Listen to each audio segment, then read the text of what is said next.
हे भारतीय जनता पार्टीच्या संदर्भातली भारतीय जनता पार्टीच्या उमेदवारांचा प्रचार सुरू झाला असून आगामी काळामध्ये महाराष्ट्रातल्या सर्वच लोकसभा मतदारसंघात प्रचाराचा जोरदार धडाका उडणार आहे। मोदींनंतर केंद्रीय गृहमंत्री अमित शाह यांची तोफ आज महाराष्ट्रामध्ये धडाडणार आहे। नांदेडमध्ये अमित शहांची जाहीर सभा होती आहे। उपमुख्यमंत्री देवेंद्र फडणवीस, प्रदेशाध्यक्ष चंद्रशेखर बावनकुळे, खासदार अशोक चव्हाणांसह भाजपचे आणि महायुतीचे इतर नेते या सभेसाठी उपस्थित राहतील।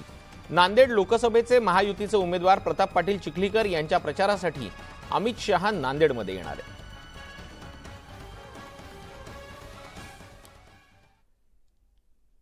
केंद्रीय गृहमंत्री अमित शहा मणिपूरच्या दौऱ्यावरती 15 एप्रिलला असणार आहेत।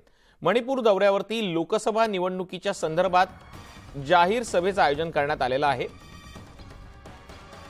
15 एप्रिलला अमित शहा मणिपूरच्या दौऱ्यावरती असतील।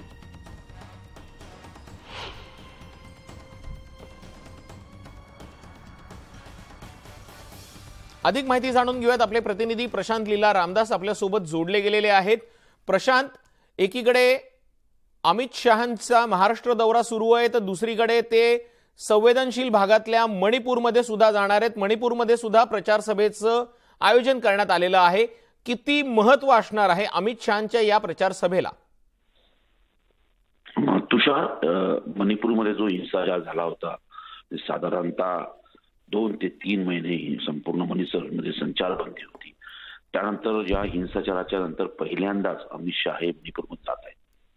त्यामुळे या दौऱ्याला अत्यंत महत्त्व प्राप्त झालं।